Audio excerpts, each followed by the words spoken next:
জিবরাইল আলাইহিস সালাতু ওয়াস সালাম বলে, আল্লাহর নবী কেন কান্দি আপনি জানেন না?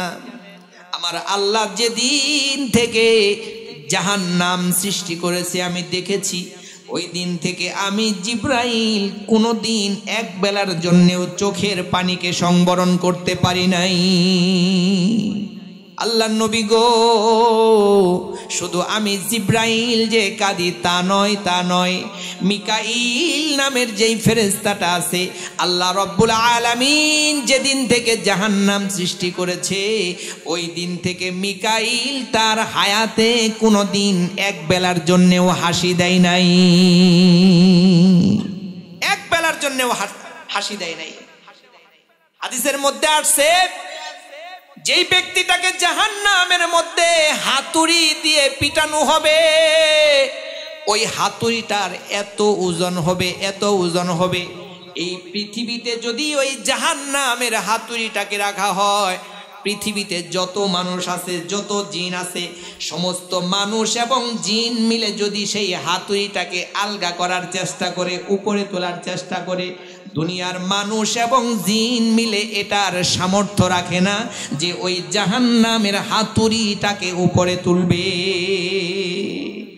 তাহলে ওই জাহান্নামের আযাব থেকে আমাদের বাঁচতে হলে অবশ্যই অবশ্যই অবশ্যই রহমানের বান্দা হিসাবে আমাদের পরিচিতি লাভ করতে হবে।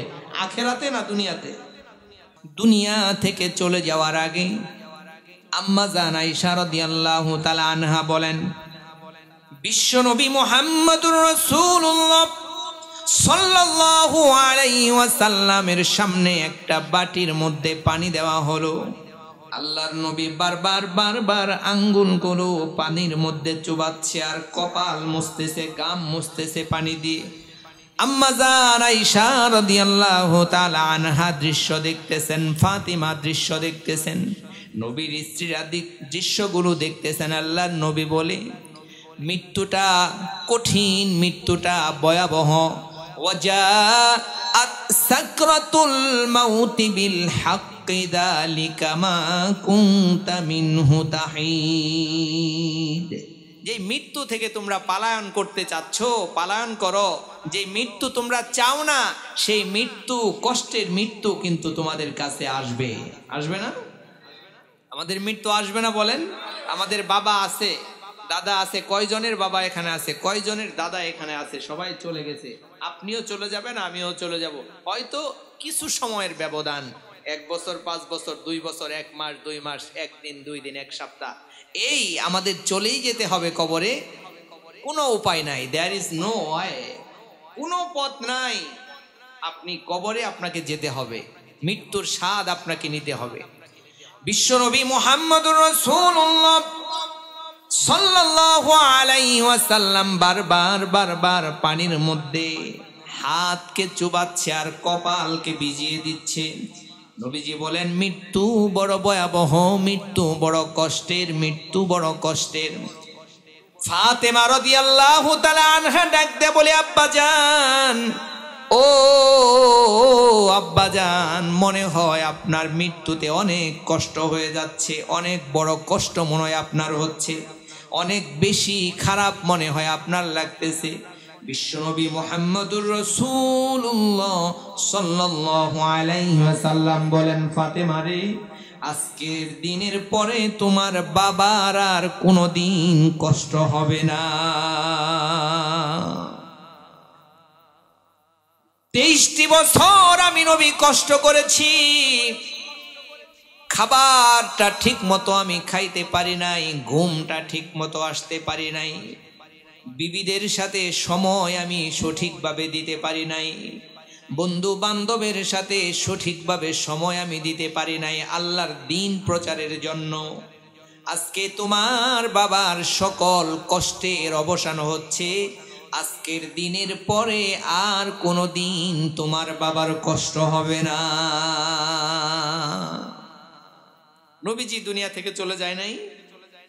হযরত ইব্রাহিম আলাইহিস সালাতু ওয়াস সালামের কাছে আজরাইল চলে আসছে, সালাম দিয়েছে, আসসালামু আলাইকা ইয়া আইয়ুহান নবী ইয়া ইব্রাহিম, হে আল্লাহর পয়গম্বর ইব্রাহিম, আল্লাহ তাআলা আপনার জান নেওয়ার জন্য, জান কবজ করার জন্য আমাকে পাঠাইছে। ইব্রাহিম আলাইহিস সালাতু ওয়াস সালাম ডাক দিয়ে বলে, আজরাইল রে, এটা কেমন কথা? আমি না আল্লাহর বন্ধু। বন্ধু কি বন্ধুর জানকে কবজ করে ফেলতে পারে? তুমি আল্লাহর কাছে যায় বলো, বন্ধু কি বন্ধুর জানকে কবজ করে ফেলতে পারে? বন্ধু কি বন্ধুকে মেরে ফেলতে পারে নাকি? আজরাইল আলাইহিস সালাতু ওয়াস সালাম আল্লাহর কাছে চলে গেছে, আল্লাহ জানে। এরপরে আবার আজরাইল আলাইহিস সালাতু ওয়াস সালাম আল্লাহকে জিজ্ঞাসা করে, রব্বুল আলামিন, বন্ধু কি বন্ধুকে মেরে ফেলতে পারে নাকি? আপনার খলিল, আপনার বন্ধু বলেছে। আল্লাহ তাআলা ডাক দিয়া বলে, আজরাইল, যাও যাও, আমার ইব্রাহিমকে জানায় দাও, এটা জান কবজ করা নয়, এটা হলো বন্ধু বন্ধুর সাথে মিলিত হওয়া। আজরাইল চলে আসছে। ইব্রাহিম আলাইহিস সালাতু ওয়াস সালাম ডাক দে বলে, আজরাইল কি খবর? আজরাইল ডাক দে বলে, ওগো আল্লাহর পয়গম্বর, আমার আল্লাহ তাআলা আপনাকে বলেছে, বন্ধু তো বন্ধুকে মেরে ফেলতে পারে না, বরং বন্ধু বন্ধুর সাথে মিলিত হওয়ার জন্য যেই ব্যবস্থা করার দরকার সেই ব্যবস্থাটা করে ফেলেছে। ইব্রাহিম আলাইহিস সালাতু ওয়াস সালাম ডাক দে বলে, আর দেরি করার দরকার নাই, আমিও চাচ্ছি আমার সবচাইতে কাছের বন্ধু ওই মালিক রব্বুল আলামিনের সাথে সাক্ষাতের জন্য যাইতে। বলেন সুবহানাল্লাহ। তাহলে এই মৃত্যুটা আপনার আমার আসবে। এখন মৃত্যুটা আল্লাহর সাথে বন্ধুত্বের মাধ্যমে হবে না শত্রুতার মাধ্যমে হবে, সেটাই হলো বড় কথা। আপনি কোনটা চাচ্ছেন? আপনার মৃত্যুটা আল্লাহর সাথে বন্ধুত্ব হোক, এরপরে হোক, সেটাই চাচ্ছেন, না আল্লাহর সাথে শত্রুতার মাধ্যমে আপনার জানটা কবজ হোক সেটাই চাচ্ছেন? বলেন কোনটা চাচ্ছেন?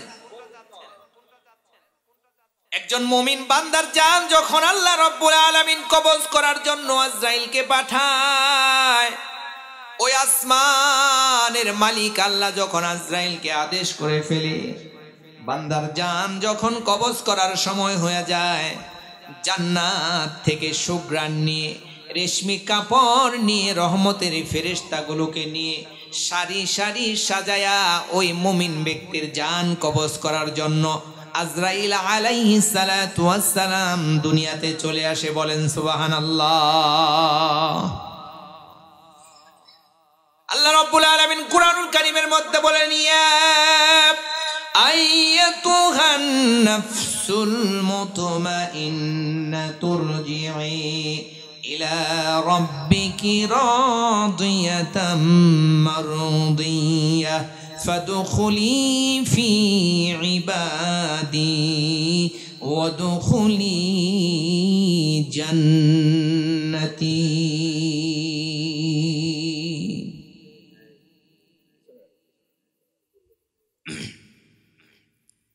হে পবিত্র আত্মা, আসো আসো আসো, মালিকের সাথে, ওই রবের সাথে সাক্ষাতের জন্য তোমাকে ডাকা হচ্ছে। আসো, ফিরে আসো ওই রবের সাথে সাক্ষাতের জন্য। এটা ফিরে আসে, সাথে সাথে তার কোনো কষ্টই হয় না। হাদিসের মধ্যে আসছে, যখন পাপাচার গুনাহগার বান্দার জান যখন আল্লাহ তাআলা কবজ করার জন্য পাঠায়, ওই আজরাইল আলাইহিস সালাতু ওয়াস সালাম জাহান্নাম থেকে কিছু ফেরেশতাকে নিয়ে আসে, আযাবের ফেরেশতা নিয়ে আসে। যারা সারি সারি দাঁড়ায় যায় তাদেরকে দেখেই বান্দা ভয়ে চোখ উল্টায় ফেলে। আপনি কোন মউত চাচ্ছেন বলেন? মুমিনের সন্তুষ্ট চিত্তে যেই রূহটা আল্লাহর সাথে সাক্ষাতের জন্য বের হয়, সেই মউত যদি চান তাহলে অবশ্যই কোরআনের ছায়াতলে আপনাকে আসতে হবে, আল্লাহর হুকুমের মধ্যে আপনাকে আসতে হবে। আর যদি আপনি না চান তাহলে আল্লাহর হুকুমের মধ্যে না আসলেও আপনার চলবে। কবর দেখে ভয় পায় না কে? এই কবর দেখে ভয় কে পায় না? বিশ্বনবী মুহাম্মদুর রাসূলুল্লাহ সাল্লাল্লাহু আলাইহি ওয়াসাল্লামের স্ত্রী খাদিজাতুল কুবরা রাদিয়াল্লাহু তাআলা আনহা ডাক দিয়া বলে, আল্লাহর নবী, আমার বড় ভয় হয়, আমার বড় ভয় হয় ওই কবর দেখে। নবীজি ঘরের মধ্যে ঢোকার পরে আম্মাজান খাদিজাতুল কুবরা ঘরের কোণে বসে বসে গুনগুনায়া কাঁদে। আল্লাহর নবী জিজ্ঞাসা করে, খাদিজা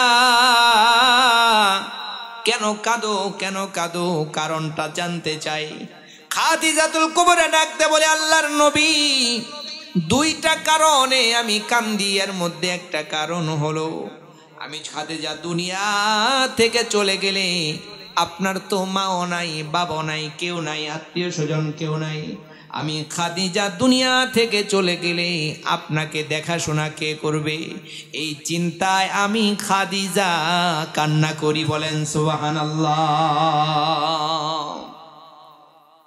নবীজির মেয়ে, ছোট্ট একটা মেয়ে ফাতিমা রাদিয়াল্লাহু তাআলা আনহা, মার কবরটা, মার কোমরটা জড়ায় ধরে ডাক দেয়, মাগো মা, চিন্তা করার দরকার নাই। তুমি দুনিয়া থেকে চলে গেলেও যতদিন ফাতেমা দুনিয়ার জমিনে থাকবে ততদিন পর্যন্ত আমি ফাতেমা আমার বাবাকে আমার চোখে চোখে চোখে রাখবো। বলেন সুবহানাল্লাহ। নবীজি ডাক দেয়া বলে, খাদিজা, দুই নাম্বার কি কারণে কান্দো? খাদিজাতুল কুবরা ডাক দেয়া বলে, আল্লাহর পয়গম্বর, দুই নাম্বার কারণ হলো আমি খাদিজার কোনো আমল নাই। কবরে গেলে আমি খাদিজার সাথে কবর কেমন আচরণ করবে আমার জানা নাই। আমি কবরের ভয়ে কান্দি, কবরের ভয় আমাকে কাঁদায়, কবরের ভয় আমাকে কাঁদায়। কবরের ভয়ে নবীজির স্ত্রী কান্দে, যিনি তার সমস্ত সম্পত্তি ইসলামের জন্য ব্যয় করে দিয়েছেন।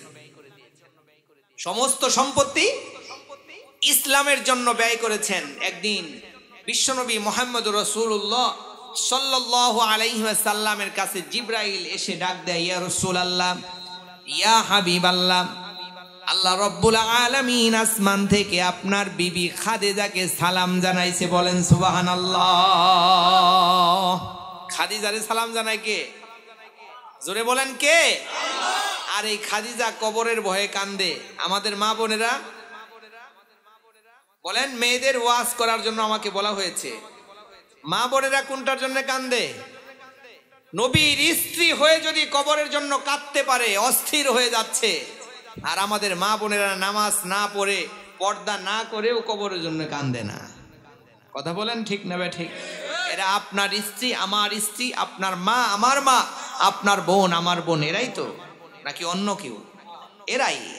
কিন্তু আগের যুগের মহিলারা, এখন এই সময়ের মহিলাদের আকাশ পাতাল ব্যবধান। বিশ্বনবী মুহাম্মদুর রাসূলুল্লাহ সাল্লাল্লাহু আলাইহি ওয়াসাল্লামকে ডাকতে বলে, আল্লাহর নবী, আমি খাদিজার বড় ভয় হয়, কবরের মধ্যে গেলে কবর আমার সাথে কি আচরণ করবে। এর জন্য আপনাকে কথা দিতে হবে গো। আমি খাদিজা কবরে গেলে যতক্ষণ পর্যন্ত না প্রশ্নের জবাব আমি দিতে পারবো, ততক্ষণ পর্যন্ত আপনি কবরের পাশ থেকে আমাকে রেখে চলে আসবেন না। আল্লাহর নবী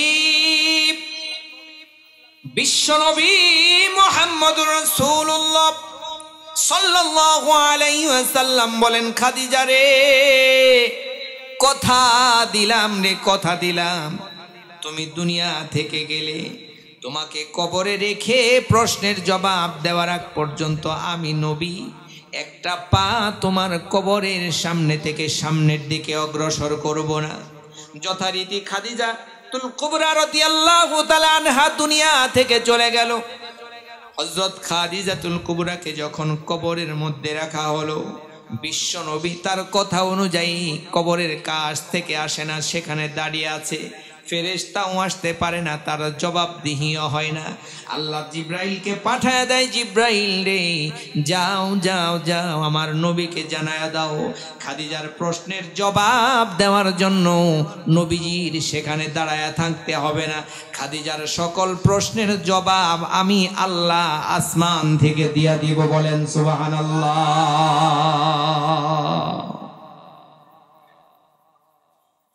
বিশ্বনবী মুহাম্মদুর রাসূলুল্লাহ সাল্লাল্লাহু আলাইহি ওয়াসাল্লামের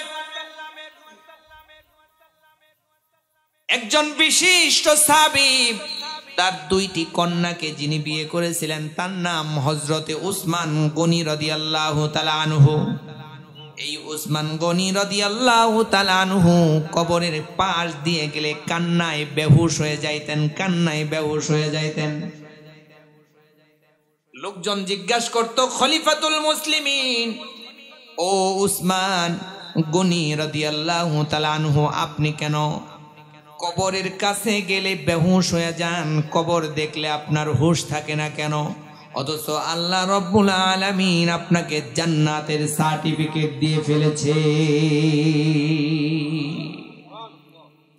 উসমান গনি রাদিয়াল্লাহু তাআলা আনহু ডাক দিয়ে বলে, সাহাবীরা রে, আল্লাহ তো আমাকে জান্নাতের সার্টিফিকেট দিয়েছে, আমি মেনেছি, আমি বুঝেছি, আমার নবী আমাকে জানাইছে, কিন্তু কবরের সার্টিফিকেট আমাকে দেওয়া হয় নাই। কারণ এই কবর আমার সাথে কেমন আচরণ করবে। আল্লাহর নবী বলে, আল কবরু মা রাউযাতুম মির রিয়াজিল জান্নাহ আও হুফরাতুম মিন হুফারিন নার। এই কবর কারোর জন্য হবে জান্নাতের টুকরা, আবার কারোর জন্য হবে জাহান্নামের গর্ত। ও সাহাবীরা রে, আমি জানি না আমি উসমানের কবরে কি আযাব হবে নাকি গজব দেওয়া হবে না বেহেশতের বিছানা দেওয়া হবে, আমার আল্লাহ জানে গো। আমি এই কবরের মধ্যে অন্ধকার ঘরের মধ্যে কেমনে একা একা থাকবো। এর জন্য কবর দেখার সাথে সাথে আমার মাথার ব্রেন ঠিক থাকে না, জেহেন ঠিক থাকে না, আমি পাগলের মতো হয়ে যাই। বলেন সুবহানাল্লাহ। তাহলে সাহাবীদের অবস্থা হলো এমন। আজকে আমরা নেতা হওয়ার জন্য, বড় লোক হওয়ার জন্য, কোটিপতি হওয়ার জন্য, সমাজে বিত্তশালী হওয়ার জন্য, কয়েকটা বছর আরাম আয়েশে থাকার জন্য সারা দিনকে দিন পরিশ্রম করে যাচ্ছি, রাতকে রাত পরিশ্রম করে যাচ্ছি, অথচ কবরের চিন্তা আমাদের কারোর মাথায় নাই, কারোর মাথায় নাই। কি হলো এই সমাজ, কি হলো আমাদের পরিবারের, কি হলো এই সমাজের, কি হলো এই দেশের মানুষের?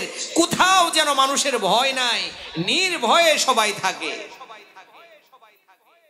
মনে হয় আজরাইল তার সামনে আসবে না, মনে হয় কবরে অন্ধকার সময়টা তাকে পাড়ি দিতে হবে না। কেন জানি কবরের কথা বললেও মনের মধ্যে সেটা ঢোকে না। কেন কেন এমন হচ্ছে আমাদের? অথচ সাহাবায়ে আজমাইন গুলো কবরের কথা মনে হলে তারা অস্থির হয়ে যাইতো। এক বেলা খাইলে আরেক বেলা খাবারের চিন্তা তারা করতো না, মনে করতো যে সামনের বেলা হয়তো কবরেও যাওয়া লাগতে পারে। আজকে আমরা বছরকে বছর খাবারের জন্য 10 বছর পরে কোথায় একটা বিল্ডিং করব, কোথায় জমি কিনবো, সেই প্ল্যান আমাদের করা হয়ে গেছে।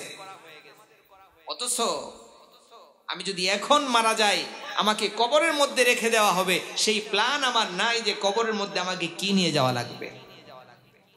আল্লাহ রাব্বুল আলামিন বলেন, ইয়া আইয়ুহাল্লাযীনা আমানু তাকুল্লাহা ওয়াল তানজুর নাফসুম মা কদ্দামাত লিগাদিন ওয়াত্তাকুল্লাহ ইন্নাল্লাহা খাবীরুম বিমা তা'মালুন। ইয়া আইয়ুহাল্লাযীনা আমানু, হে ঈমানদারেরা, ইত্তাকুল্লাহ, আল্লাহকে ভয় করো, আল্লাহকে ভয় করো, আল্লাহকে ভয় করো, সব জায়গায় আল্লাহকে ভয় করো, আল্লাহর হুকুম আহকামগুলো পরিপূর্ণভাবে পালন করো, আল্লাহর নিষেধগুলো থেকে নিজেকে বিরত রাখো, আল্লাহকে ভয় করো। কারণ জাহান্নামের আযাব বড় ভয়াবহ, মৃত্যুর যন্ত্রণা বড় ভয়াবহ, কবরের যন্ত্রণা বড় ভয়াবহ। এর জন্য অবশ্যই অবশ্যই বিশ্বজাহানের মালিক আল্লাহকে ভয় করতে হবে। ওয়াল তানজুর, এবং চিন্তা করো, নাফসুম্মা কদ্দামাত লিগাদি, নাফসুম্মা কদ্দামাত লিগাদ, আগামী কালকের জন্য তুমি কি উপার্জন করেছো। তোমার আগামীকাল সকাল বেলার সূর্য উদয় দেখতে নাও পারো, রাত্রে ঘুমের মধ্যেও তুমি দুনিয়া থেকে চলে যেতে পারো। এর জন্য মুফাসসিরিনে কেরামগণ বলেন, আল্লাহ রব্বুল আলামিন আগামীকাল বলতে এখানে কবরকে বুঝিয়েছেন। বলেন সুবহানাল্লাহ। এখন যদি মারা যাও তোমাকে কি করা হবে? যেই বডিটা নিয়ে ঘর থেকে বের হয়ে আসছো, এই দেহটাকে আর তোমার ওই যত্নের আদরের ঘরটার মধ্যে আর তোলা হবে না। যেই কাপড়গুলো পরেছো সেই কাপড়গুলোকে খুলে ফেলা হবে, হাতে আংটি থাকলে ঘড়ি থাকলে খুলে ফেলা হবে, এরপরে পানি গরম করা হবে। একটু পরে মারা যাওয়ার সাথে সাথে মসজিদের মাইক দিয়ে এলান দেওয়া হবে, তোমার আত্মীয় স্বজন সব তোমার থেকে পর হয়ে যাবে, কলিজার টুকরার সন্তানগুলো তোমার থেকে দূরে চলে যাবে। সারা রাত দুনিয়ার জমিনে তুমি থাকো, সেটা তোমার সন্তানও চাইবে না, তোমার স্ত্রীও চাইবে না, তোমার মা তোমার বাবা কেউ চাইবে না তুমি একটা রাত দুনিয়াতে থাকো। কারণ বডি থেকে রূহটা যখন চলে যায়, দুনিয়ার সমস্ত মানুষগুলো তোমার থেকে পর হয়ে যায়, সব মানুষ পর হয়ে যাবে এই দেহ থেকে রূহটা বের হওয়ার সাথে সাথে। তো জীবনের দাম কি হলো? এই জীবনের কি দাম হলো? কি করলাম? আমার জীবনটা আমি কোন পথে ব্যয় করলাম, কোন দিকে নিলাম, আমি আখিরাতের উপার্জন কতটুকু করলাম? আমার জন্য জাহান্নামের আযাব তো দেহে আসতেছে আমাকে নেওয়ার জন্য। বিশ্বনবী মুহাম্মদুর রাসূলুল্লাহ সাল্লাল্লাহু আলাইহি ওয়াসাল্লামের কাছে এক মহিলা চলে আসছে, এসে ডাক দিয়ে বলে, আল্লাহর নবী, আমাকে একটা প্রশ্নের উত্তর দিতে হবে। নবীজি বলেন, মা বলো তোমার কি প্রশ্নের উত্তর আমাকে দেওয়া লাগবে? মহিলা ডাক দিয়ে বলি, ইয়া রাসূলুল্লাহ, ইয়া হাবিবাল্লাহ, আপনাকে বলতে হবে আল্লাহ রব্বুল আলামিন বান্দাকে বেশি ভালোবাসে না মা তার সন্তানকে বেশি ভালোবাসে? কে বেশি ভালোবাসে? নবীজি ডাক দিয়ে বলেন, নিঃসন্দেহে আমার আল্লাহ বান্দাকে বেশি ভালোবাসে। কারণ আমার আল্লাহ বান্দাকে যা কিছু দিয়েছে মা তার সন্তানকে তা দিতে পারে নাই।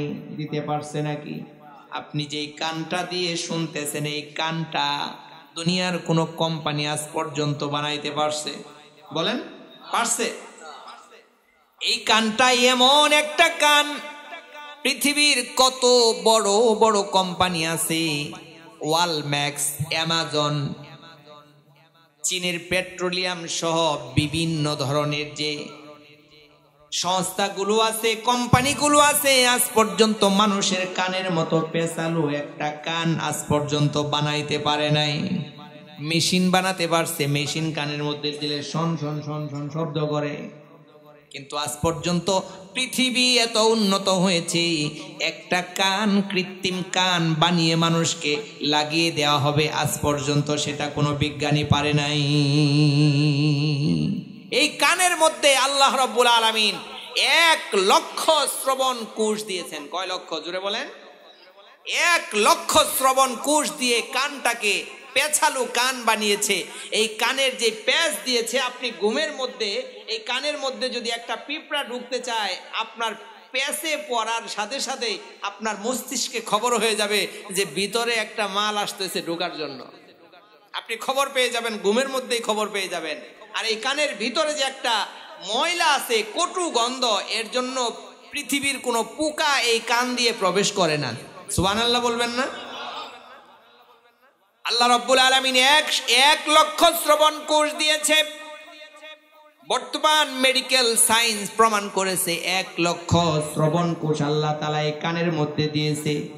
এর জন্য আপনার হারিয়ে যাওয়া 7 বছরের বন্ধুটাও যদি রাত 12টার সময় আপনার ঘরের দরজায় এসে ডাক দেয়, বন্ধু বাড়িতে আসুনি, এই যে 20-30 বছর পরেও তার ডাকটা শোনার সাথে সাথে আপনার জেহেন বলে দিবে, আমার খেলার সাথী বন্ধু 20 বছর পরে ফেরত এসে আমাকে ডাক দিয়েছে। বলেন সুবহানাল্লাহ।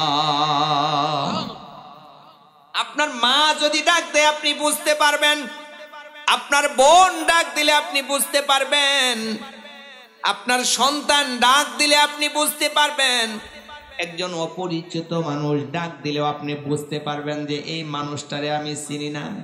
চেহারা দেখা লাগবে না, ডাক শুনেই বুঝতে পারবেন যে এরা আমি চিনি না, এর সাথে পরিচয় নাই। এই ক্ষমতা যিনি দিল তিনি হলেন আমাদের রব আল্লাহ। একটু চিৎকার দিয়া বলা যাবে না সুবহানাল্লাহ? এটা কি মা দিছে?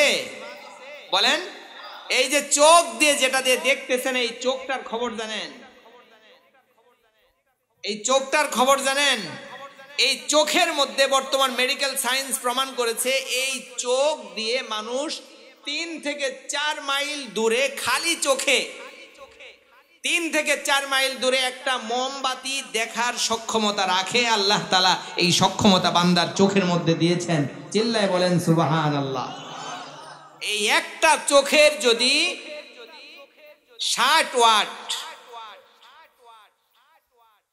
এই একটা চোখের কারেন্ট বিল যদি আপনার দেওয়া লাগতো, মেডিকেল সায়েন্স প্রমাণ করেছে একটা চোখের কারেন্ট বিল যদি দেওয়া লাগতো, দৈনিক 900 টাকা করে কারেন্ট বিল দেওয়া লাগতো। কয়শো টাকা? জোরে বলেন কয়শো? একটার 900 হলে আরেকটার, একটার যদি 900 হয় আরেকটার, তাহলে কত হলো? 1800। এটা হলো প্লাস 60 ডেসিবল একটা চোখের পাওয়ার। এটা আপনার যদি সব সময় আল্লাহ যদি বলতো কারেন্টে দিয়ে চালাইতে হইব তোমার চোখ, নাইলে চলতো না, তাহলে প্রত্যেকদিন আপনার 900 টাকার কারেন্ট বিল লাগতো আপনার একটা চোখ চালাইতে, একটা। আর 2টা চালাইতে টাকা লাগতো 1800 টাকা। আচ্ছা আপনি বলেন, আপনি গরিব মানুষ, আপনাকে যদি বলা হতো কারেন্টের চার্জ দিয়ে চোখ চালান লাগবে, আপনি পারতেন? সব দেখা তো খালি বড় লোকেরাই দেখতো, আপনিও দেখতে পারতেন না, আমিও পারতাম না, আমার কোনো ক্ষমতা ছিল না। কারণ মাসের মধ্যে 2-1 দিন দেখার ক্ষমতা সর্বোচ্চ আমাদের হতো, এরপর আর হইতো না। এই যে দৈনিক 1800 টাকার কারেন্ট বিল যেই চোখ খাইতো, লাইট, এই লাইটটা আল্লাহ তাআলা আমাদের ফ্রি দিয়েছে। এটা কি মা দিয়েছে না বাবা দিয়েছে? না আমার নেতা দিছে, রাষ্ট্রপ্রধান দিছে, কেউ দিছে? জোরে বলেন কে দিয়েছে? চিৎকার দিয়ে বলেন কে দিয়েছে? মহিলা ডাক দিয়ে বলে, আল্লাহ রাব্বুল আলামিন যদি বান্দাকে বেশি ভালোবাসে তাহলে আমার একটা প্রশ্নের উত্তর নবী আমাকে দেওয়া লাগবে। ইয়া রাসূলুল্লাহ, ইয়া হাবিবাল্লাহ, আপনি বললেন আল্লাহ এই বান্দাকে বেশি ভালোবাসে। একজন মা তার সন্তানকে কি আগুনের চুলার মধ্যে ফেলে দিয়ে জ্বালাইতে পারে? কোন পারে? জোরে বলেন পারে? পৃথিবীতে এমন কোন মা আছে গো, যেই মা তার সন্তানটাকে আগুনের মধ্যে ফেলে দিবে আর তাকায় তাকায় দেখবে? এমন মা পৃথিবীতে সৃষ্টি হয় নাই, এমন মা পৃথিবীতে সৃষ্টি হয় নাই। বাবা হতে পারে, কিছুদিন আগে খবরে দেখেছেন নিজে বাবা হয়ে সন্তানকে কুঠাল দিয়ে হত্যা করেছে, কুবায়া কুবায়া। কেন?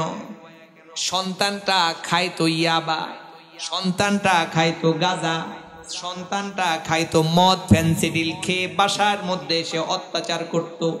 বাবা অতিষ্ঠ হয়ে নিজের হাতে কোড়াল নিয়ে সন্তানকে কুপিয়ে হত্যা করে ফেলেছে। খবর আপনারা পাইছেননি?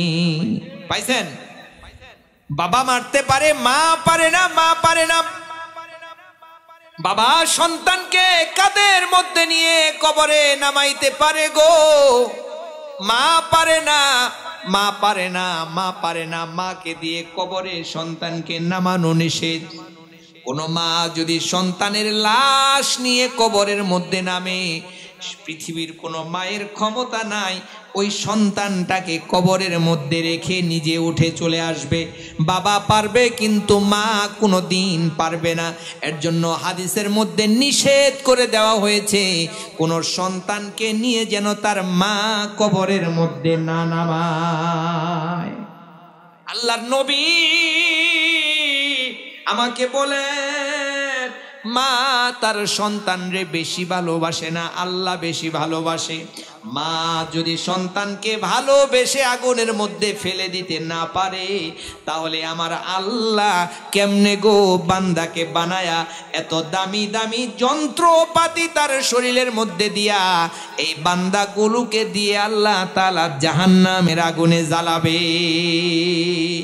আপনি না বললেন আল্লাহ এ বান্দাকে বেশি ভালোবাসে, তাহলে যদি আল্লাহ বান্দাকে বেশি ভালোবাসে মার চাইতে, তাহলে কেমনে মা তো সন্তানকে আগুনে জ্বালাতে পারে না, তাহলে আমার আল্লাহ কেমনে সন্তানকে, কেমনে তার বান্দাকে আগুনের মধ্যে ফেলে জ্বালাবে?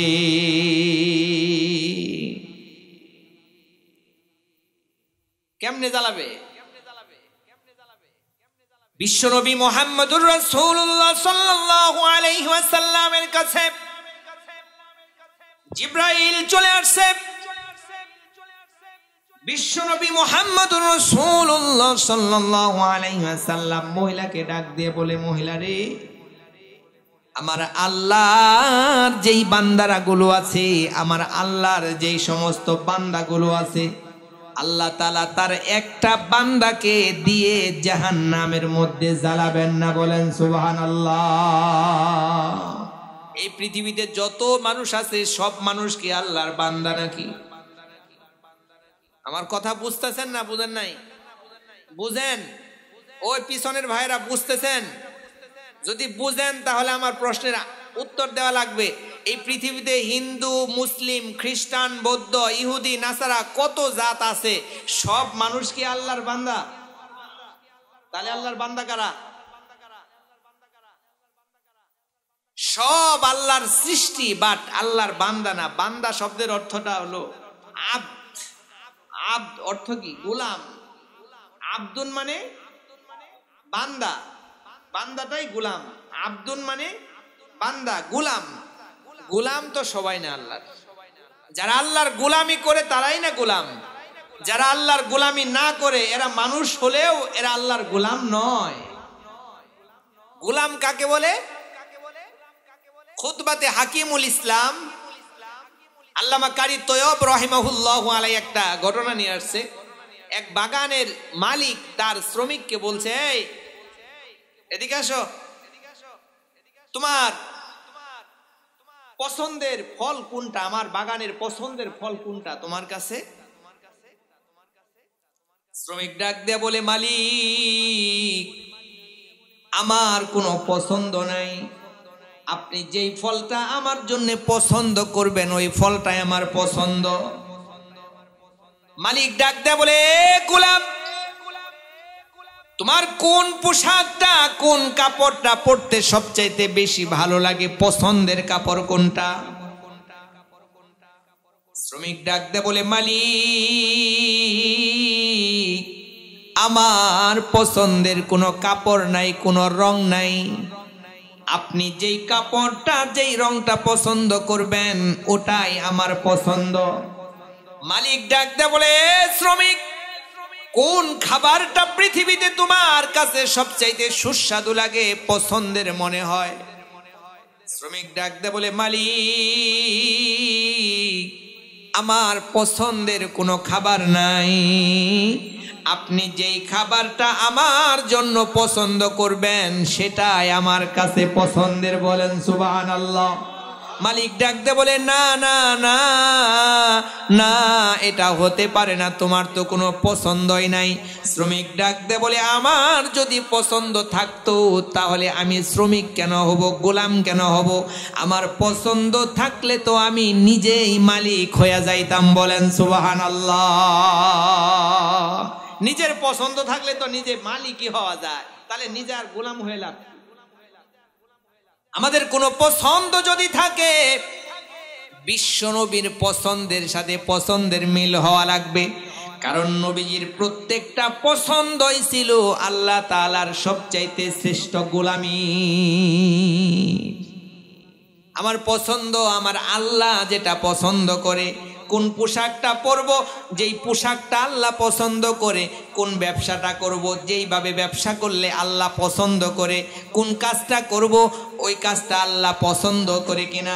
মুমিন বান্দা প্রত্যেকটা কাজ করার আগে দেখবে আমার আল্লাহর সেখানে রহমত নাজিল হয় কিনা, আমার আল্লাহ সেই কাজটা পছন্দ করে কিনা, সেই কাজটাই মুমিন বান্দা করবে। পৃথিবীর মধ্যে যত মানুষ আছে সমস্ত মানুষগুলো কিন্তু আল্লাহর বান্দা না, আপনা দাস না, গোলাম নয়। ওই মানুষগুলোই হলো আল্লাহর গোলাম, আল্লাহর বান্দা, আব্দ। ওই মানুষগুলো সব সময় আল্লাহ তাআলার হুকুমের পথেই চলে। বলেন সুবহানাল্লাহ। আল্লাহ তাআলা বলেন ওয়া ইবাদুর রহমানিল্লাযীনা ইয়ামশুনা আলাল আরদি হাওনা ওয়া ইযা খাতাবাহুমুল জাহিলুনা ক্বালু সালামা। আল্লাহর বান্দা যারা হবে, আল্লাহর গোলাম যারা হবে, তাদের মধ্যে 13টা গুণ বাবা থাকবে। 13টা গুণ। এই 13টা গুণ যদি কোনো মানুষের মধ্যে থাকে, সেই মানুষটা সরাসরি আল্লাহর গোলাম হবে, দাস হবে, বান্দা হবে।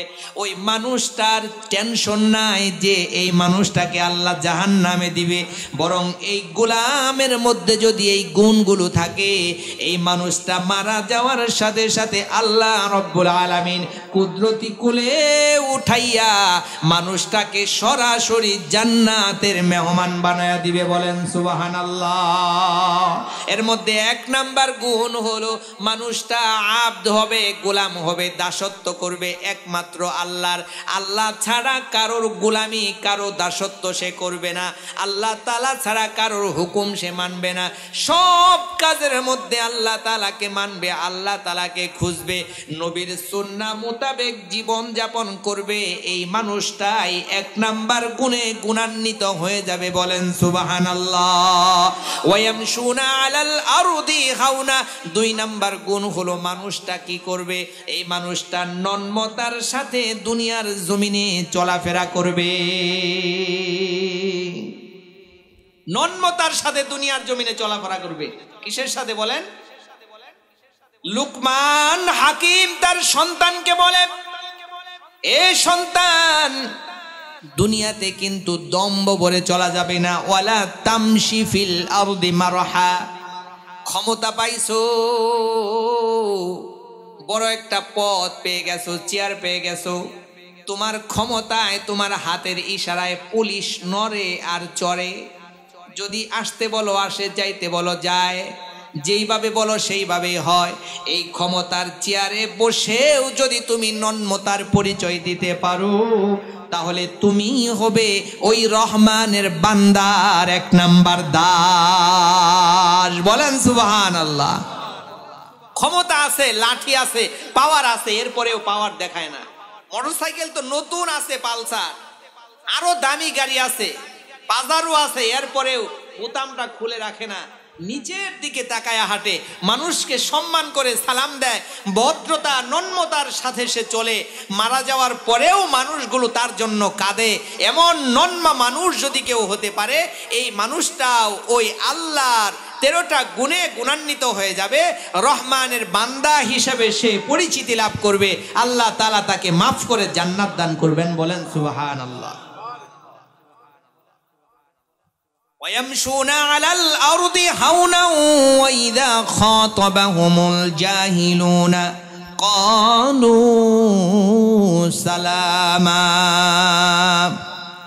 মূর্খ মানুষের যাতে যখন কথোপকথন হয়, কনভারসেশন হয়, মূর্খ মানুষগুলো যখন গালি দেয়, না বুঝেই অনেক কিছু বলে ফেলে, তখন এই মানুষটা ওই ব্যক্তিটাকে গালি না দিয়ে সেখান থেকে চলে আসে, তাকে ছেড়ে দেয়, ওইভাবে ছেড়ে দেয়।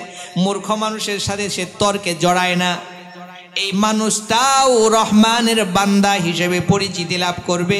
কিয়ামতের ময়দানে এই মানুষটাকেও আল্লাহ রব্বুল আলামিন জান্নাত দান করবে। বলেন সুবহানাল্লাহ। وَإِذَا خَاطَبَهُمُ الْجَاهِلُونَ قَالُوا سَلَامًا وَالَّذِينَ يَبِيتُونَ لِرَبِّهِمْ سُجَّدًا وَقِيَامًا। 4 নাম্বার গুণ, এই মানুষটা রহমানের বান্দা হওয়ার জন্য রাত্রি গভীরে ঘরের মধ্যে মুসল্লায় পেরে জায়নামাজে দাঁড়িয়ে আল্লাহ তাআলার কুদরতি কদমে সেজদা দেওয়ার জন্য পাগল পারা হয়ে যাবে। বলেন সুবহানাল্লাহ। সুবহানাল্লাহ বলেন জোরে। তাহলে এই বান্দা 4 নাম্বার গুণ কি হবে? 4 নাম্বার গুণ হবে নিজের ঘরের মধ্যে একটা জায়নামাজ পেরে আল্লাহ তাআলার কুদরতি কদমে সেজদা দিবে। বিশ্বনবী মুহাম্মদুর রাসূলুল্লাহ সাল্লাল্লাহু আলাইহি ওয়াসাল্লাম সাহাবীদের সামনে বলেন, সাহাবীরা রে, হুব্বিবা ইলাইয়া মিন দুনিয়া সালাস, আমি নবীর কাছে দুনিয়ার মধ্যে 3টা জিনিস হলো প্রিয়। এর মধ্যে একটা জিনিস হলো নারী। 1 নাম্বার কি? জোরে বলেন। 1 নাম্বার নারী আমার কাছে প্রিয়। 2 নাম্বার সুগন্ধি আমার কাছে প্রিয়। 3 নাম্বার হলো নামাজ আমার কাছে প্রিয়। আমি সিরিয়ালি যদি বলি, 1 নাম্বারে যদি নামাজ নিয়ে আসি, নবীজি বলে 1 নাম্বার হলো আমার কাছে প্রিয় আস-সালাত, 2 নাম্বার হলো আত-তিব, 3 নাম্বার হলো আন-নিসা, নিসা মহিলা। তাহলে 1 নাম্বার সালাত, 2 নাম্বার তিব সুগন্ধি, 3 নাম্বার নিসা মহিলা আমার কাছে প্রিয়। আল্লাহর নবীর কাছে কয়টি জিনিস প্রিয় বলেন? জোরে বলেন কয়টা? আরো জোরে কয়টা? 1 নাম্বার হলো নামাজ।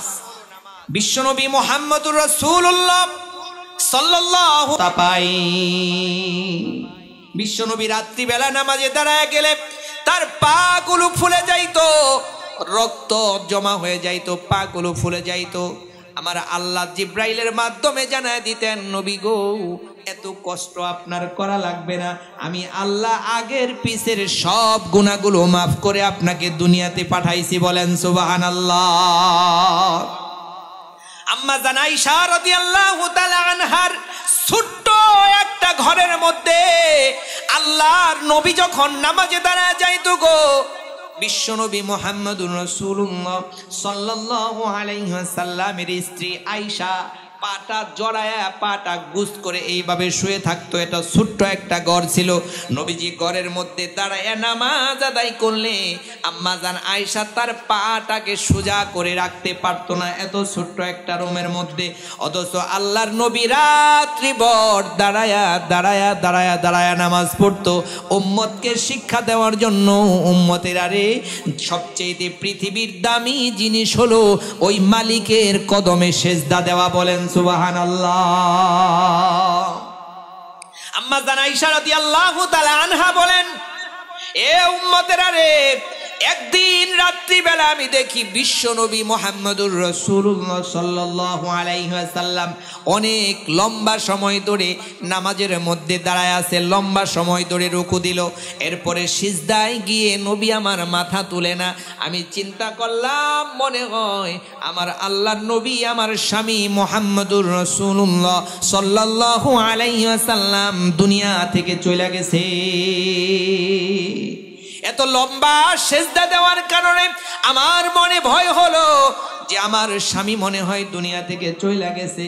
এরপরে আমি তার পায়ের মধ্যে একটু চিমটি কাটলাম, এরপরে দেখি আল্লাহর নবী মুহাম্মদুর রাসূলুল্লাহ সাল্লাল্লাহু আলাইহি ওয়াসাল্লাম দুনিয়া থেকে যায় নাই, বরং তার পাটাকে একটু নাড়াচ্ছে। আমি বুঝতে পারলাম নবীজির সেজদা এত লম্বা, সেজদা এত লম্বা, নবীজি দুনিয়া থেকে যায় নাই। কেন এত লম্বা সেজদা নবীজির দিতে হবে? নবীজির তো সব গুনাহ মাফ। নবীজি বলে 1 নাম্বার পছন্দের বিষয় হলো নামাজ। আজকে এই নামাজ মহিলারা ছেড়ে দিয়েছে, পুরুষেরা ছেড়ে দিয়েছে। আমাকে বলা হয়েছে মহিলাদের ওয়াজ করার জন্য। কি ওয়াজ করব? মহিলাদের ওয়াজ আর পুরুষদের ওয়াজের মধ্যে পার্থক্য আসেনি? কোন আছে? আজকে হাঁসের খাবার দিতে যায়, মুরগির খাবার দিতে যায়, মাগরিবের নামাজ বাদ দিয়ে দেয়। ঘর ঝাড়তে যায়, উঠান ঝাড়তে যায়, তরকারি রান্না করতে যায়, মা বোনেরা মাগরিবের এশার নামাজ বাদ দিয়ে দেয়। একটু কাজ দুপুরে করতে গিয়ে জোহরের নামাজ বাদ দিয়ে দেয়। নামাজ তার কাছে নামাজই মনে হয় না। অথচ পৃথিবীর মধ্যে সবচাইতে খারাপ কাজ হলো এক ওয়াক্ত নামাজ ছেড়ে দেওয়া। যেই মানুষটা এক ওয়াক্ত নামাজকে তরক করে ফেললো, ছেড়ে দিল, মদ খাইলে, গাঁজা খাইলে, জেনা করলে যেই ক্ষতি হয়, সবচাইতে বেশি ক্ষতি হলো বান্দা এক ওয়াক্ত ফরজ নামাজ ছেড়ে দেওয়ার কারণে।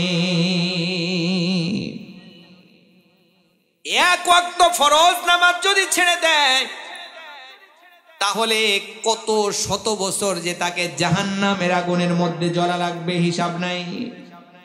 অথচ মানুষগুলো, মাগুলো, বোনগুলো ওয়াক্তের পর ওয়াক্ত নামাজ ছেড়ে দিচ্ছে, কোনো চিন্তাই মাথার মধ্যে নাই। পর্দা তো খবরই নাই, দেবরের সাথে পর্দা নাই, মামাতো ভাই খালাতো ভাইয়ের সাথে পর্দা নাই, ভাসুরের সাথে পর্দা নাই। আছে? একান্নভুক্ত ফ্যামিলি, আলাদা হইলে মানুষ খারাপ কয়, এক ফ্যামিলিতে থাকে, অথচ ভাবির সাথে পর্দা নাই, আশেপাশের লোকজনের সাথে পর্দা নাই। অথচ আল্লাহ রাব্বুল আলামিন নামাজের মতো পর্দাটাকেও ফরজ করেছেন। বলেন ঠিক না বেঠিক? এই যে পহেলা বৈশাখ গেল গো, রাস্তার মধ্যে আসার সময় দেখলাম কোন মার সন্তান, কোন বাবার সন্তান, কাপড়টাকে পেছন দিয়া ঘুরাইয়া, পিঠ খোলা, পেট খোলা, মাথা খোলা, সব খোলা। এরাও তো কোনো মার সন্তান, কোনো বাবার মেয়ে, কোনো ভাইয়ের বোন। কি বলেন? এরাও তো কোনো ভাইয়ের বোন, এরাও তো কোনো বাবার মেয়ে। এরা কিন্তু ভালো কাজ করে নাই। এরা বিকালবেলা পয়লা বৈশাখের নামে যেই উদযাপনটা করলো, বয়ফ্রেন্ডের সাথে, বন্ধুর সাথে, স্বামীর সাথে উলঙ্গ বেহায়াপনার মাধ্যমে তারা বিকালটাকে অতিবাহিত করে পয়লা বৈশাখ পালন করলো। অথচ এই পয়লা বৈশাখ পালনের মাধ্যমে কিয়ামতের ময়দানে কঠিন আযাবের জায়গা জাহান্নামে তাদের স্থান হয়ে যাবে। কোথায় আছি আমরা? বিশ্বনবী মুহাম্মদুর রাসূলুল্লাহ সাল্লাল্লাহু আলাইহি ওয়াসাল্লাম উম্মতকে শিখায়া দিচ্ছেন, এক নাম্বার পছন্দ, আমি নবীর এক নাম্বার পছন্দ হলো নামাজ। জুইলাত কুররাতু আইনি ফিস সালাহ, নামাজের মাধ্যমে আমি নবীর চক্ষুর শীতলতা হয়। আজকে এখান থেকে একটা পণ করে যাব, একটা ইচ্ছা করে যাব, একটা প্রতিজ্ঞা করে যাব।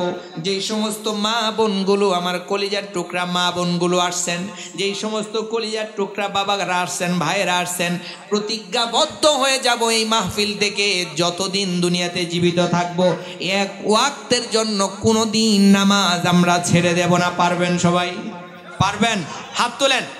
লিল্লাহিত তাকবীর, লিল্লাহিত তাকবীর। অনেকে হাত তুলে নাই ভাই, হাত তুলে নাই, হাত তোলা লাগবে, ফেরেশতারা ভিডিও করে ফেলতেছে। লিল্লাহিত তাকবীর, হাত নামান। নামাজ ছাড়া এমন কোন আমল আছে জান্নাতে নিয়ে যাবে? শর্টকাট, যে আমল করার সাথে সাথে জান্নাতে চলে যাবেন, নামাজ লাগবে না। এই গ্রুপ আছে আপনাদের এদিকে? আলহামদুলিল্লাহ। নামাজ ছাড়া কোনোভাবেই জান্নাতে যাওয়া সম্ভব নয়। এখন নামাজ কবুল হবে না হবে সেটা আল্লাহ তাআলাই ভালো জানে, কিন্তু নামাজ আপনাকে পড়তে হবে। মনে রাখবেন, এই পৃথিবীতে সবচাইতে খারাপ কাজ হলো নামাজকে ছেড়ে দেওয়া।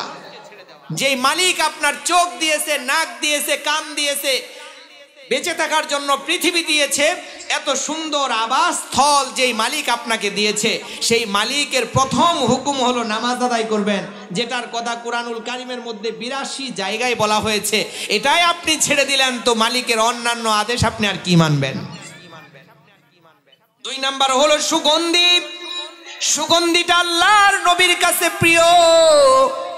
সুগন্ধি হলো ইবাদতের সুগন্ধি, সুগন্ধি হলো ইবাদতের সুগন্ধি। দুর্গন্ধ হলো গুনাহের দুর্গন্ধ। গুনাহ করলে সাথে সাথে একটা মজা আসে, কিন্তু পরবর্তীতে মজা শেষ হয়ে যায়। কথা বলেন, এই যে আমার কথা বুঝতে হবে এখন। গুনাহ করার সাথে সাথে যে মজাটা আসে, একটু পরেই মজাটা শেষ। কি কোন? মজা শেষ হওয়ার পরে কি থাকে? মজা শেষ হওয়ার পরে কি থাকে বুঝেন নাই? আপনি গুনাহ করলেন, মজাটা পাইছেন, এন্ড মজাও শেষ, আপনার কাজও শেষ, মজাও শেষ। এখন অবশিষ্ট থাকলো কি? গুনাহটা তো থাকলোই, আপনার দুর্গন্ধটা আপনার সাথে থাকলোই। এই গুনাহের কারণেই আপনাকে জাহান্নামে যাওয়া লাগবে। অথচ মজাটা করে ফেলছেন, সাথে সাথে শেষ। এর জন্য অল্প সময়ের মজা, যেটা গুনাহের মজা দেয় আমাকে, যেটা আখিরাতের জন্য আমার সবচেয়ে ভয়াবহ কারণ হবে জাহান্নামে যাওয়ার জন্য, ওই অল্প সময়ের গুনাহগুলোকে আমাকে ছেড়ে দিতে হবে। যদি আমি প্রতিজ্ঞা করতে পারি আমি আর কখনো গুনাহের কাজে যাব না, এই তওবার মাধ্যমে যদি আমি ফিরে আসতে পারি, আল্লাহ তাআলা আমার পিছনের সমস্ত গুনাহগুলো মাফ করে দিবেন। বলেন সুবহানাল্লাহ। আল্লাহ বলেন, ইল্লা মান তাবা ওয়া আমানা ওয়া আমিলা আমালান সলিহা ফাউলাইকা ইউবাদদিলুল্লাহু সাইয়্যাতিহিম হাসানাত ওয়া কানাল্লাহু গফুরুর রহিমা। যেই বান্দা ফিরে আসলো তওবার মাধ্যমে, তার যে গুনাহগুলো ছিল, নেকের বদলতে আমি তার সমস্ত গুনাহগুলোকে মিটায়া দিলাম। যতগুলো গুনাহ সে করেছে ততগুলো নেক আমি তার আমলনামায় দান করলাম। কারণ কি? কারণ সে গুনাহ করবে না, প্রতিশ্রুতি রক্ষা করবে, ওয়াদাবদ্ধ হয়ে গেছে, ফিরে এসেছে। এই ফিরে আসাটা আমি মালিকের কাছে এত আনন্দের, এত খুশির, আমি তার পিছনের জিন্দেগির সব গুনাহগুলো মাফ করে তাকে পবিত্র করে নেই। বলেন সুবহানাল্লাহ। ইবাদতের সুঘ্রাণ আছে। যখন ইবাদত করবেন, 1 মাস সিয়াম সাধন আপনি করেছেন, আপনার আত্মাতে প্রশান্তি আসছে, আপনার শরীরটা পাতলা হয়ে গেছে, আপনার কাছে মনে হচ্ছে আপনি ভালো কাজ করছেন, আপনার শরীরটা সুন্দর লাগতেছে, সব কিছু ভালো লাগতেছে। যখনই গুনাহ করে করে আবার আপনার ওই খাতাটাকে কালো করে ফেলবেন, যখন দুর্গন্ধ দিয়ে আপনার শরীরটাকে আবার আপনি পেঁচিয়ে ফেলবেন, ওই দুর্গন্ধের কারণে আজরাইল আলাইহিস সালাতু ওয়াস সালাম যখন জান কবজ করার জন্য আসবে, রহমতের একটা ফেরেশতা আসবে না, সব ফেরেশতা আযাবের ফেরেশতা নিয়ে আপনার কাছে হাজির হবে। মুফাসসিরিনে কেরামগণ বলেন, মুহাদ্দিসিনে কেরামগণ বলেন, ইবাদতের এই সুঘ্রাণ এটা আল্লাহর আরশ পর্যন্ত পৌঁছে যায়। শুধু তাই নয়, আজরাইল আলাইহিস সালাতু ওয়াস সালামের নাক পর্যন্ত পৌঁছে যায়। যেমন পৌঁছে যায় একটা মরা গরু, যদি এখানে একটা গরু মারা যাওয়ার পরে যদি রেখে দেন, এখন তো নাই, আগে ছিল দেখেছি, অনেক উপর থেকে অনেক দূর থেকে শকুনেরা এসে সেখানে ভিড় জমাতো, দূর থেকে শকুন এসে এটা খাওয়ার জন্য আসতো। এই শকুনের নাকে ঘ্রাণ কে দিল? এত দূরে কে দিয়েছে? দুর্গন্ধের যে একটা ঘ্রাণ, এটা অনেক শত শত মাইল দূর থেকে শকুন পেয়ে এখানে চলে আসছে। এই ইবাদতের যে সুঘ্রাণ, সেটা যেমন পাবে, আপনার গুনাহের কারণে, জেনার কারণে, বেপরদার কারণে, বেনামাজির কারণে, মদ ফ্যান্সিডিল ইয়াবার কারণে, আপনার মাপে ভেজাল দেওয়ার কারণে, সুদের কারণে, মানুষকে ঠকানোর কারণে, প্রতিবেশীর সাথে হিংসা করার কারণে, মানুষের সাথে অন্যায় আচরণ করার কারণে আপনার যেই গুনাহগুলো আপনি জমিয়ে ফেলেছেন, এই গুনাহের দুর্গন্ধ ওই আজরাইলের নাক পর্যন্ত চলে যায়। বলেন নাউজুবিল্লাহ। এর জন্য বিশ্বনবী মুহাম্মদুর রাসূলুল্লাহ সাল্লাল্লাহু আলাইহি ওয়াসাল্লাম বলে, সাহাবীরা রে, 2 নম্বর পছন্দ হলো সুঘ্রাণ। আমি নবী সুঘ্রাণ বেশি পছন্দ করি। ইবাদত যেমন পছন্দ করি, নামাজ যেমন পছন্দ করি গো, তেমনি ঠিক ইবাদতের সুঘ্রাণও আমার পছন্দ। বলেন সুবহানাল্লাহ। এটা হলো বিতর্গত অর্থ। বাহিরের অর্থ যদি আপনি নেন, তাহলে সুঘ্রাণ, ইবাদতের সুঘ্রাণ বাদ দিয়েও আপনি যদি আতরের সুঘ্রাণ নেয়, এখানে কয়জন আছেন যে নবীর সুন্নাহ হিসাবে একটা আতর, দামি আতর আমি কিনে আমার জীবনে আমি আমার শরীরে লাগাইছি? কিনছেন কেউ? আতর কিনতে হবে। 3 নাম্বার হলো নারী। মহিলারা মা হিসেবে আমি নবীর কাছে প্রিয় গো, মা হিসেবে আমি নবীর কাছে প্রিয়, কন্যা হিসেবে আমি নবীর কাছে প্রিয়, স্ত্রী হিসাবে আমি নবীর কাছে প্রিয়। আপনারা বলেন তো দেখি, আমাদের যাদের স্ত্রীরা আছে এরা আমাদের কাছে প্রিয় কিনা? প্রিয়। বিশ্বনবীর শেষ পছন্দ হলো নারী, কন্যা হিসাবে, মা হিসাবে, স্ত্রী হিসাবে পছন্দের হলো নারী। চিল্লায় বলেন সুবহানাল্লাহ, লিল্লাহিত তাকবীর। প্রধান বক্তার আগমন, লিল্লাহিত তাকবীর। আল্লাহ রাব্বুল আলামিন যে কথাগুলো বললাম, এই কথাগুলো আমাদের প্রত্যেককেই মানার তৌফিক দান করুক। সবাই বলি আল্লাহুম্মা আমিন। বলতেছিলাম যে আল্লাহ তাআলার বান্দা যারা হবে, এই বান্দাগুলোকে আল্লাহ তাআলা কখনোই জাহান্নামের আযাব দিয়ে জ্বালাবেন না।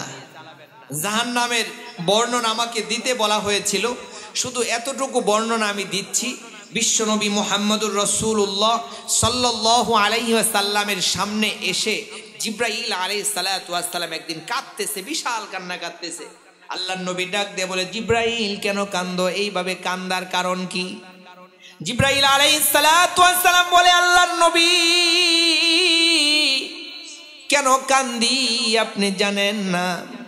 আমার আল্লাহ যেদিন থেকে জাহান্নাম সৃষ্টি করেছে আমি দেখেছি, ওই দিন থেকে আমি জিবরাইল কোনোদিন এক বেলার জন্যেও চোখের পানিকে সংবরণ করতে পারি নাই। আল্লাহর নবী গো, শুধু আমি জিবরাইল যে কাঁদি তা নয়, তা নয়, মিকাইল নামের যেই ফেরেশতাটা আছে, আল্লাহ রাব্বুল আলামিন যেদিন থেকে জাহান্নাম সৃষ্টি করেছে, ওই দিন থেকে মিকাইল তার হায়াতে কোনোদিন এক বেলার জন্যেও হাসি দেয় নাই, এক বেলার জন্যেও হাসি দেয় নাই।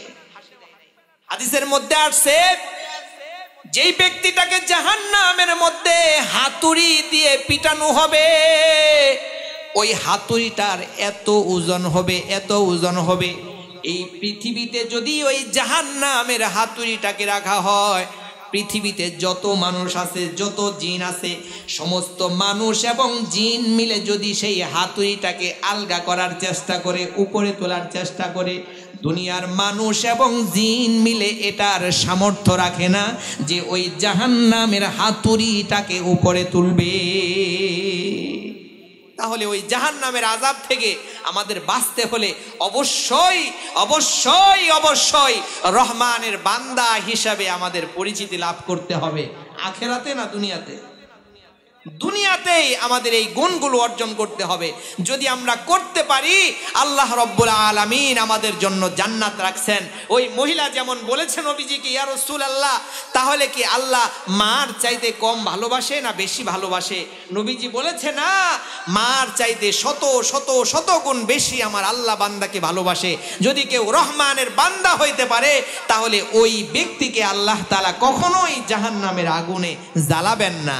আল্লাহ রাব্বুল আলামিন যেই কথাগুলো শুনলাম এবং বললাম, আমাদের প্রত্যেককেই মানার তৌফিক দান করুক। বিশেষ করে পর্দার অন্তর আড়ালে যেই মা ও বোনেরা আছে, এদের দিনদার, পরহেজগার, মুত্তাকি দিনদার বানায় দেখ এবং পর্দানিশী বানায় দেখ। আমাদের কলিজার টুকরা মা বোনদেরকে যেন আল্লাহ তাআলা হেদায়েত দান করে, পাশাপাশি আমরা যারা আছি আমাদের হেদায়েত দান করে এই সমাজকে, এই পরিবারকে, দেশকে যেন সুন্দর সুশীলভাবে পরিচালনা করার তৌফিক দান করে। সবাই বলি আল্লাহুম্মা আমিন। আরো জোরে বলি আল্লাহুম্মা আমিন। ওয়া আখির দাওয়ানা আনিল হামদুলিল্লাহি রাব্বিল আলামিন। ঢাকা মাহফিল, সুস্থ সমাজ গড়ার বিপ্লবী চেতনায়।